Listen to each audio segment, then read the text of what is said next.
তো বন্ধুরা, আজকে একটা রেসিপি নিয়ে আপনাদের মাঝে এসেছি। 1 কাপ সুজি দিয়ে এই নরম তুলতুলে পিঠে, ভিতরে পুর ভরা বিস্কুট দিয়ে আর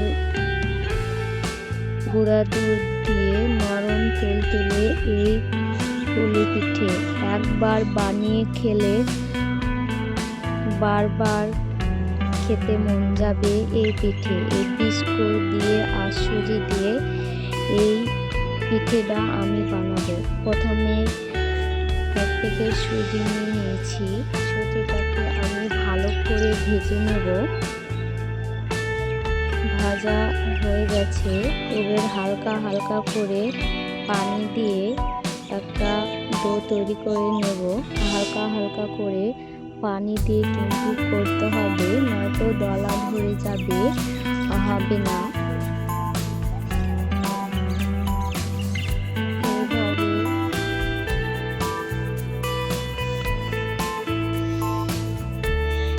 করে নিতে হবে।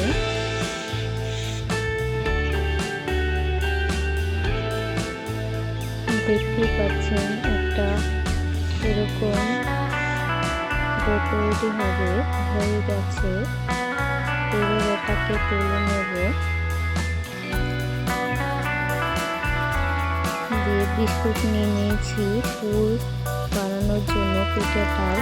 বিস্কুটটাকে অত মিহি করে কুচি না করলেও হবে, এরকমভাবে কুচি করে নিতে হবে। এই পিঠেটা এই বিস্কুটের পুর দিয়ে বানিয়ে খেলে দুর্দান্ত স্বাদ হয়। এরকমভাবে তুলে নিলাম। দিয়ে হালকা হালকা করে পানি দিয়ে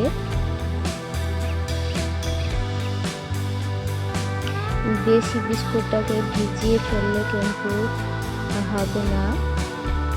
এরকমভাবে রাখবো, একটু ঝরঝরে ভাবে, আর পানি দেব না। দিয়ে এখানে 1 প্যাকেট গুঁড়া দুধ নিয়ে নিয়েছি, দিয়ে দেবো। আপনারা চাইলে মিষ্টি কোনো হরলিক্স বিস্কুট দিয়েও করতে পারেন, ভালো হবে। আমার কাছে এটাই ছিল, এটা দিয়ে বানাচ্ছি। নোনতা বিস্কুট ছাড়া যে কোনো মিষ্টি বিস্কুট হলেই হবে। আটাটা এবার আমি ভালো করে এভাবে মেখে নেব।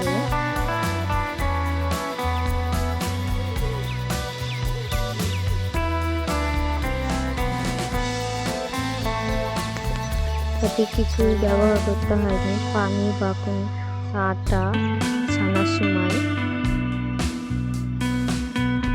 এভাবে হালকা করে নিয়ে এভাবে হাতে এরকম করে বানিয়ে নিতে পারেন।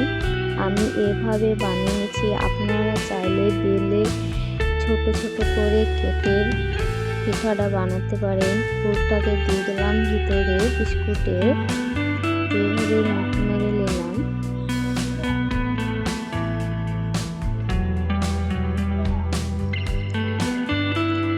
এইভাবে আমি সবগুলো পিঠে তৈরি করব।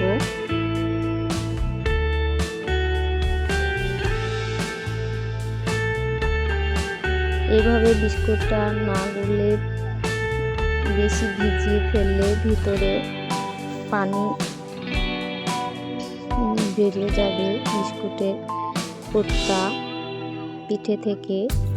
এইভাবে গুলতে হবে বিস্কুটটা।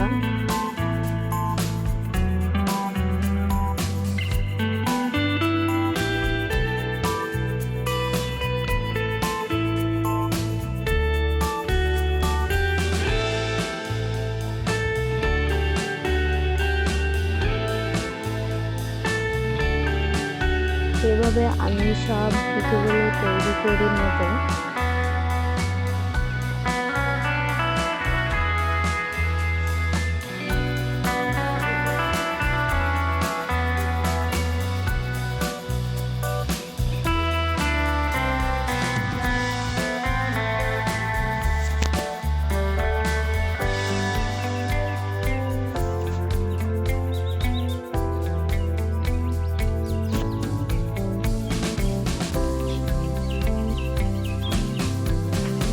বিস্কুটের পুর দিয়ে একবার যদি পুলি পিঠে বানিয়ে খান তো বারবার ইচ্ছে করবে করে খেতে। দুর্দান্ত স্বাদ হয় এবং নরম তুলতুলে হয়।